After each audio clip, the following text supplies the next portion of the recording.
की आवाज़ बुक में अध्याय 1 में अपने कानों के बीच के शोर से दूर रहे। इसमें आज हम जानेंगे टॉपिक यदि ऐसा हो। तो मैं अभी पढ़ने से पहले कुछ बोलना चाहूँगी। यदि मेरे पास अभी ये काम है, मैंने इस चीज़ के लिए समय अभी नहीं दिया।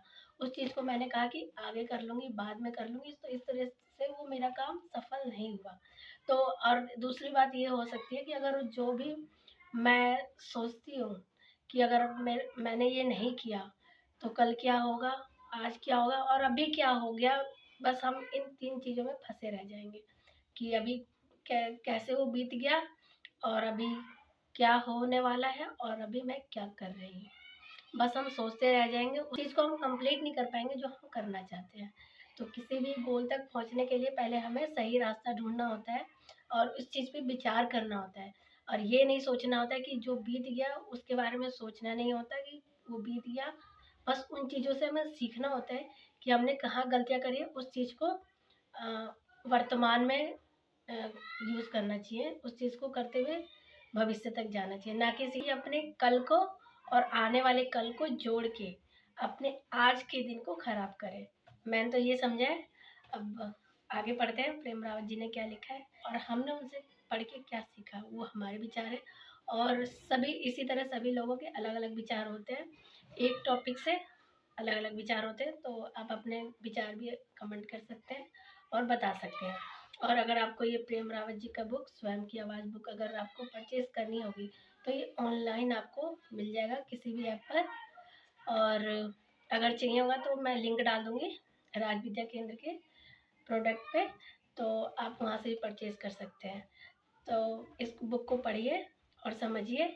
यही मतलब इस बुक में मैंने जो पढ़ा है वो सारा उन्होंने ही अपना अनुभव बताया है। आप पढ़िए और अपने विचार बताइए कि आपको कैसा लगा पढ़ने में।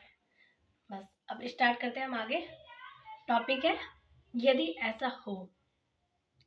अतीत के बारे में पछतावा और भविष्य के बारे में चिंता, अगर हम खुद को इन दोनों के बीच में फंसने देते हैं तो जीवन में उन्नति करना मुश्किल हो जाता है। यादें हमें सताती हैं, आने वाले कल की चिंता हमें सताती है। यदि नहीं हुआ होता, अगर ऐसा हुआ हो तो क्या होगा, हमारी नकारात्मक कल्पना हमें दोनों तरफ से जकड़ लेती है। यानी कि हम इसी चीज़ में फंसे रह जाते हैं, अरे वो कैसे हो गया और ये क्या नहीं होना चाहिए था और उसकी वजह से मैंने अब भी खराब कर लिया, आज का अब का समय खराब कर लिया, क्योंकि मैं बाद का और पहले का सोचती रह गई और अभी के बारे में कुछ नहीं सोचा। करना क्या है, बस उन्हीं दो चीज़ों में फंसे रह गए। तो आगे है इसमें प्रेम रावत जी ने लिखा है, कुछ लोगों का अतीत इतना खराब होता है कि वे अपने अतीत के बारे में सोचना भी नहीं चाहते हैं, इसलिए वो अपने भविष्य को सुरक्षित बनाने में लगे रहते हैं। कुछ लोग बीते हुए कल के बारे में पुरानी यादों की काल्पनिक दुनिया में रहते हैं, क्योंकि वे आने वाले कल से डरते हैं। क्या हो अगर, यदि ऐसा हो, यदि ऐसा हुआ तो। आगे है, स्पार्टा प्राचीन ग्रीस के प्रमुख शहरों में से एक था और ये यहाँ के लोग बहुत सख्त होने के लिए प्रसिद्ध थे। दक्षिणी ग्रीस पर चढ़ाई करने के बाद मैसेडोनिया के राजा फिलिप द्वितीय ने अपना ध्यान स्पार्टा की ओर लगाया।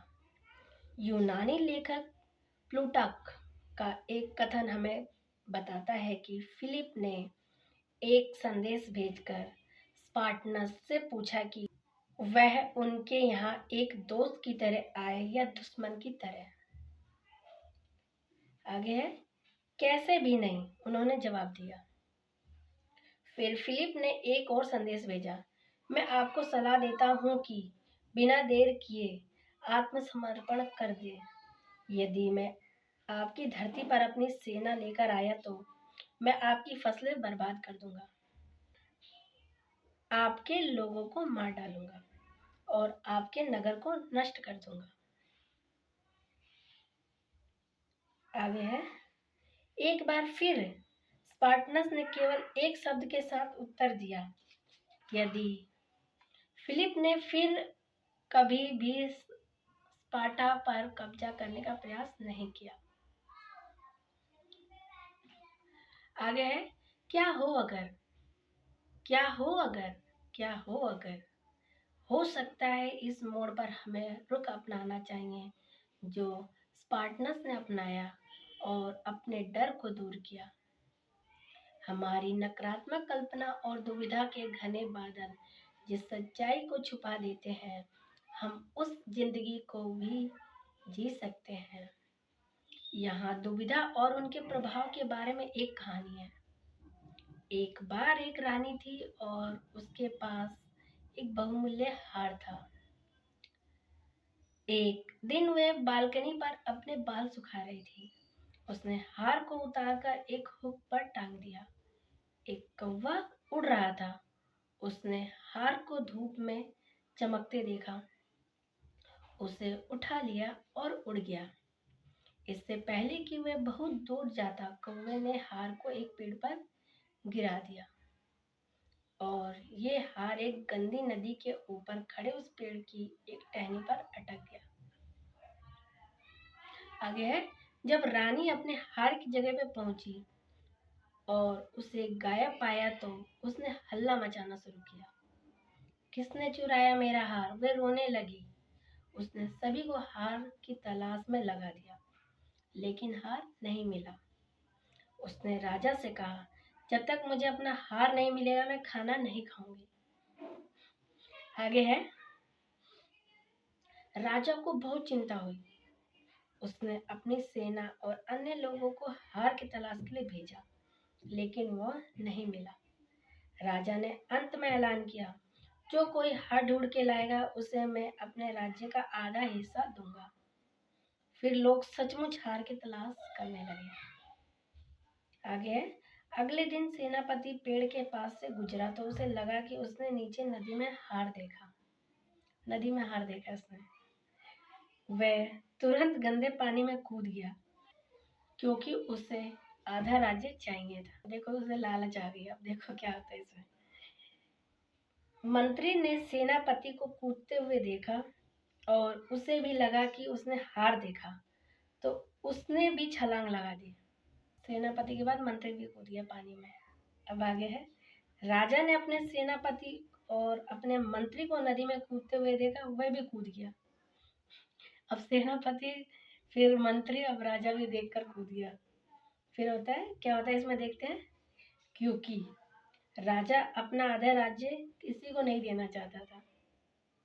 इतने में और सैनिक और गांव वाले आ गए, वे सभी पानी में उतर गए। आगे अंत में एक बुद्धिमान व्यक्ति ने कहा, तुम सब लोग क्या कर रहे हो? हार नीचे नहीं, वह ऊपर पेड़ पर है। तुम लोग सिर्फ उसकी परछाई को देखकर पानी में कूद रहे हो।